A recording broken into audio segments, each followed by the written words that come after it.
আসসালামু আলাইকুম। আমাদের আইবিসি গুলা বসানো শেষ। তো আমাদের আইবিসি গুলাতে দেখেন স্পঞ্জ ফিল্টার বসানো হয়ে গেছে। তো আমাদের মাছগুলোকে এখান থেকে আনতে হবে। দুটার মধ্যে স্পঞ্জ ফিল্টার বসাই দিয়েছি। তো পানিগুলো রেডি।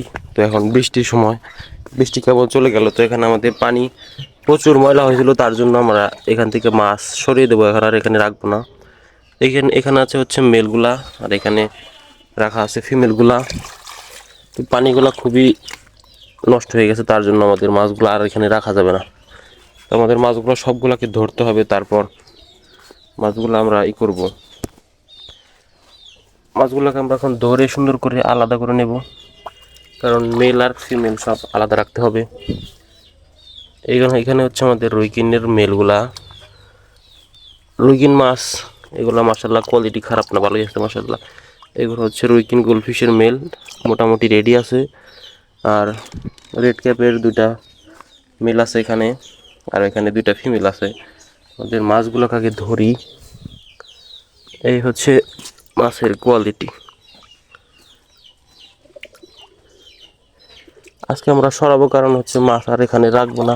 আমাদের আইবিসি এতদিন পানি রেডি হয়েছিল না, তার জন্য স্পঞ্জ ফিল্টার আইনা রাখছি। স্পঞ্জগুলা আর বসানো হয়েছিল না, তার জন্য আমরা মাছগুলা দিতে পারি নাই। তো এখন আমরা সব কিছু রেডি করে ফেলছি, এখন মাছগুলাকে দিয়ে দেবো। মাছ একটু ফাঙ্গাস লাগছে, এটা পটাশ দিয়ে ধুয়ে দিতে হবে। এগুলো হচ্ছে আমাদের রেড ক্যাপ গোল্ডফিশের মেল। অরান্ডা অরান্ডা বর্তমানে না, এখন রেড ক্যাপগুলো ব্রিডিং আনতে হবে।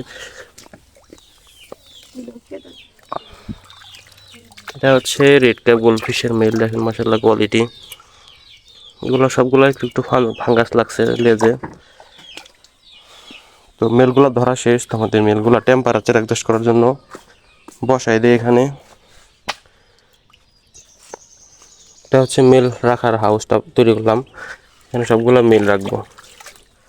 এই হচ্ছে মাল, এইগুলো হচ্ছে আমাদের সবগুলা মাছ মেল।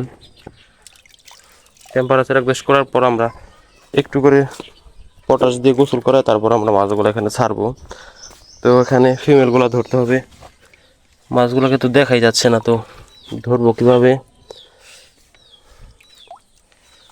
পানি থাকতে নামতে হবে, তারপর আমরা ধরি। হ্যাঁ, তো আমরা এখন ট্যাঙ্কে নেমে পড়েছি। তো আমরা এখন মাছগুলোকে ধরবো, খুঁজে খুঁজে ধরতে হবে।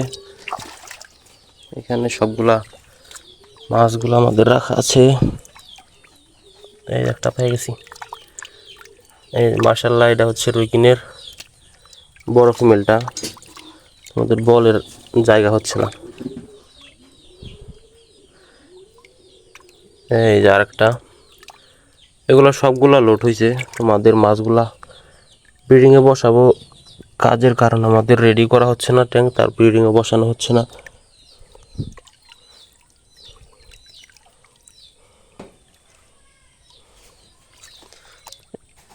পানি সম্পূর্ণ ঘোলা হয়ে গেছে, তার জন্য মাছ দেখা যাচ্ছে না। তো মাছগুলা ধরে তারপর দেখাই।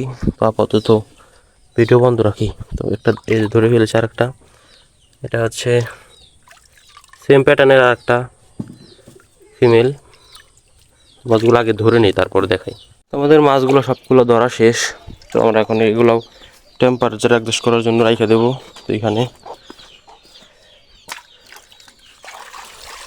এগুলো হচ্ছে আইবিসি। আমাদের কিছুদিন আগে যে আমাদের আইবিসিগুলো আনলাম, বিশেষত আমাদের গোল্ডফিশগুলোর জন্য আইবিসি আমরা কালেক্ট করছি। তো পানি টেম্পারেচার একটু অ্যাডজাস্ট হলে আমরা ছেড়ে দেবো মাছগুলা। তো তার আগে আমাদের মিথাইন ব্লু দিয়ে একটু গোসল করাই দিতে হবে, সরি পটাশ, কারণ গোল্ডফিশের লেজে একটু হালকা হালকা লাগছে। তো এটার জন্য আমরা একটু পটাশ দিয়ে গোসল করে তারপর আমরা মাছগুলোকে ছেড়ে দেবো। তো আগে মিথাইন পটাশ দিয়ে গোসল করাই নি, তারপরে ছেড়ে দিই। তো আমাদের পটাশ দিয়ে দিছি, দেখেন যে পানি লাল হয়ে গেছে। তো মাছের পটাশ দেওয়া শেষ। তো পটাশের কারণে পানি লাল হয়েছে। তো একটু একটু অ্যালগি ভাইসা উঠছে, আমরা এগুলো পরিষ্কার করে মাছগুলোকে এখন ছেড়ে দেবো।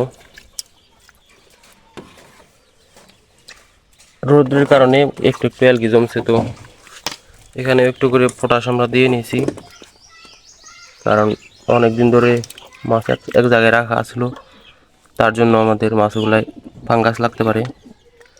তো রিস্ক নেওয়া যাবে না। মাছগুলা এখন এখানে সেট আপ করা হয়ে গেল, আমাদের মাছগুলো দিয়ে দেবো। এখন কারেন্ট নাই, তার জন্য অক্সিজেন ফ্লো হচ্ছে না। আমাদের স্পঞ্জগুলো দেওয়া হয়ে গেছে পানি পরিষ্কার করার জন্য। তো কারেন্ট আসলে আমাদের গলা শুরু হয়ে যাবে। স্পঞ্জ ফিল্টার লাগিয়ে দিয়েছি, কারণ পানি গোল্ডফিশ মাছ হচ্ছে স্বচ্ছ পানির মাছ, স্বচ্ছ থাকলে মাছগুলো ভালো থাকে। তো আমাদের মেলগুলো এখানে এখন দিয়ে দেবো, কারণ হয়ে গেছে, টেম্পারেচার অ্যাডজাস্ট হয়ে গেছে। তো মাছগুলোকে এখন আমরা ছেড়ে দিই। যে এটার লেজ একটু সমস্যা হয়েছে, এটা সমস্যা না, এটা বর্ডার দিয়ে দিছে, এখন আর সমস্যা হবে না।